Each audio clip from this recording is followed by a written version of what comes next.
बिस्मिल्लाहिर्रहमानिर्रहीम। अस्सलाम वालेकुम। मैं हूं बुशरा सदीकी और आप देख रहे हैं मेरा यूट्यूब और फेसबुक चैनल। फ़लस्तीन में नस्ल कशी का सिलसिला जारी है। अब तक 23,000 अफराद को शहीद कर दिया जा चुका है, जिसमें से 10,000 अफराद सिर्फ बच्चे और औरतें हैं।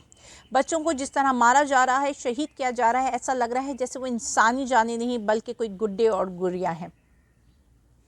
वहाँ पे अस्पताल में जो बुनियादी सहूलतें हैं वो मुयस्सर नहीं हैं। बच्चों को बिना एनेस्थीसिया, बिना बेहोश किए ऑपरेट किया जा रहा है। अब तक 66 मसाजिद को शहीद कर दिया गया है और सिर्फ 110 सहाफ़ी शहीद हो चुके हैं। 85% गाज़ा तबाह हो चुका है। इसका मतलब ये हुआ कि 85% लोग डिस्प्लेस हो चुके हैं। लेकिन अभी तक कोई ज़ोरदार आवाज़ हमें सुनाई नहीं दी। आवाज़ें हैं, मैं ये नहीं कह रही लोग उठ नहीं रहे, लेकिन वो आवाज़ें शायद इतनी मध्यम है कि जो मुनाफिक मुल्क हैं उनके कानों पे नहीं पहुंच रही। यूनाइटेड स्टेट ऑफ अमेरिका के सेक्रेटरी ब्लिंकन दौरे पे गए हुए थे, टर्किया के, जॉर्डन के, कतर के, यूएई के, सऊदी अरब पे, और हर जगह जाकर उन्होंने कहा जी हम पीस चाहते हैं, जी हम अमन चाहते हैं, हम नहीं चाहते कि ये जंग फैले।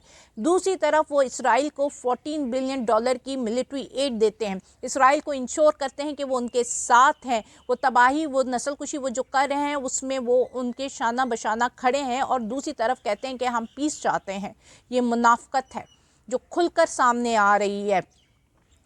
उनके जो पर्दे थे ना चेहरों के, वो हट रहे हैं, वो नकाब उतर रहे हैं। उन तमाम मुल्कों के जो कि जमहूरियत के, जो पीस के, अमन के अलमबरदार थे, आज उनका हकीकी चेहरा दुनिया देख रही है।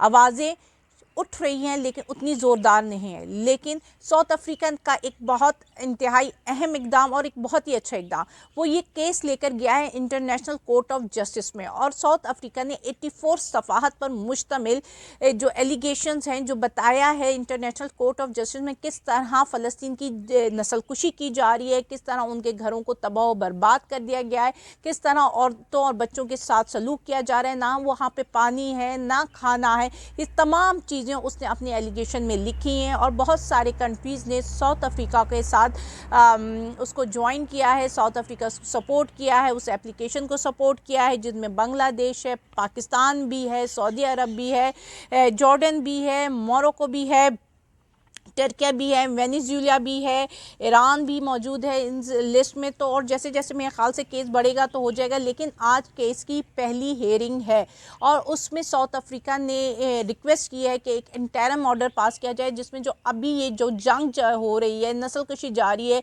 जिस तरह आपने देखा है कि अभी 10-12 घंटे पहले भी वहाँ पे बमबारी की गई है, घरों में बमबारी कर रहे हैं और बेदरेग मार रहे हैं। मतलब वो लोग जो सफ़ेद झंडा उठाकर भी बताते हुए जाते हैं, उनको भी पकड़ पकड़ के मार रहे हैं। तो वो कह रहे हैं कि ये एटलीस्ट ख़त्म किया जाए। लेकिन अब देखते हैं कि इंटरनेशनल कोर्ट ऑफ जस्टिस क्या करती है, क्योंकि अगर आपको याद हो कि 1948 कन्वेंशन के तहत जीनोसाइड को क्राइम करार दे दिया गया था, क्योंकि जब वो हॉलोकॉस्ट हुआ था, और जिस तरह यहूदियों से हॉलोकॉस्ट बर्दाश्त नहीं होता, उनके लिए एक बड़ा सेंसिटिव टॉपिक है। तो क्या वो जो अब भी कर रहे हैं गाज़ा में, वो जस्टिफाइड है किसी भी तरीके से? क्या ये जीनोसाइड नहीं है? वो हॉलोकॉस्ट उनके दिल को दुखता है, उनके दिल में दर्द होता है, तो जो अभी नस्लकशी कर रहे हैं, तो क्या इंसानियत के दिल पे दर्द नहीं उठ रहा? इंसानियत के लिए ये बहुत, पूरी इंसानियत जो है सवालिया निशान नहीं बन रही है?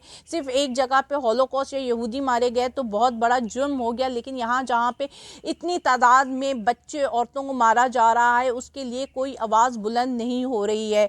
हैरत यह है कि पाकिस्तान में जिस तरह दूसरे ममालिक भी, मुस्लिम ममालिक कह रहे थे कि पाकिस्तान एक बहुत स्ट्रॉन्ग आवाज़ बन सकता है, लेकिन अभी तक स्ट्रॉन्गली कंडम, जिसे कहते हैं ना, मजम्मत नहीं की गई है पाकिस्तान की तरफ से, कोई स्ट्रॉन्ग स्टैंड नहीं लिया गया। सिर्फ एक दो बयानात मेरा नहीं ख्याल के काफ़ी हो सकते हैं। Being a Pakistani, being a Muslim, क्या, और जिसकी आवाज़ इतनी सुनी जा सकती है, जिसके पास इतनी मिलिट्री ताकत है, जिसकी एक से हो सकती है इस रीजन में, अनफॉर्चुनेटली हम खामोश हैं, हम चुप हैं, क्योंकि हम बाहर उस शायद फ़लस्तीन के लिए भी आवाज़ नहीं उठा सकते, क्योंकि हमारे अपने पास कोई बुनियादी हकूक़ मुयसर नहीं है।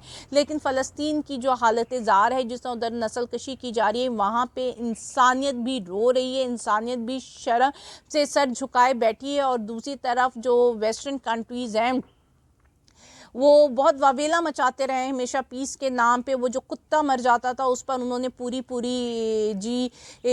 प्रोटेस्ट ऑर्गेनाइज किए, लेकिन यहाँ पे इंसानी जाने जाने इंसानी बच्चे मर रहे हैं, लेकिन खामोश तमाशाई बैठे हुए।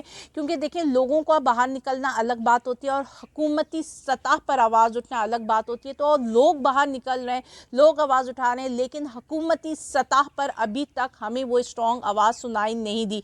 लेकिन ये केस जो साउथ अफ्रीका ने इंटरनेशनल कोर्ट ऑफ जस्टिस में लेकर गया है, उससे ये फ़ायदा हो सकता है कि एक आवाज़ उठेगी, पैलेस्टीनियन को कोई रिलीफ मिल सकता है। अब देखना ये है कि वो केस को कितनी तेज़ी से आगे बढ़ाते हैं और इसका ऑर्डर किस तरह माना जाता है, क्योंकि रशिया और यूक्रेन का केस भी इंटरनेशनल कोर्ट ऑफ जस्टिस में माना गया था, लेकिन रशिया ने उसका ऑर्डर एज सच नहीं माना था। तो अब देखते हैं क्या इसराइल मानेगा, क्योंकि इसराइल अपने आप को डिफेंड कर रहा है। उसने एक यूके के लॉयर्स हैं, उनको भी हायर किया हुआ है, तो वो फुली डिफेंड कर रहा है। उसका तो सही यही है कि वो ऐसा नहीं कर रहा है, क्योंकि हमास ने उसने अटैक किया था, और जहाँ पे वो अटैक करे या टारगेट कर रहा है वो हमास वाले लोग छुपे हुए, लेकिन जेरूसलम में कोई भी हमास का बंदा नहीं था, लेकिन फिर भी वो वहाँ पे हिट कर रहे हैं।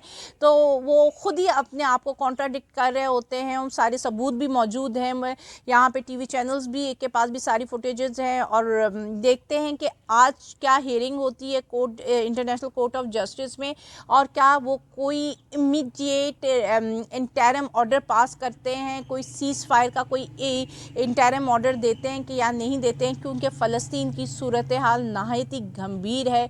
वहाँ पे कोई फैसिलिटीज़, कोई ह्यूमन जिसे कहते हैं ना, बुनियादी सहूलतें मुयस्सर नहीं है, और ह्यूमनिटेरियन क्राइसिस अपनी पीक पे है। तो मुझे तमाम लोगों से ये इल्तिजा है अपने इस प्लेटफॉर्म के लिए कि आप लोग जो कुछ भी फ़लस्तीन के लिए कर सकते हैं, आपकी एक छोटी सी भी आवाज़ बहुत मायने रखती है, ज़रूर उठाइएगा। अल्लाह हाफ़िज़।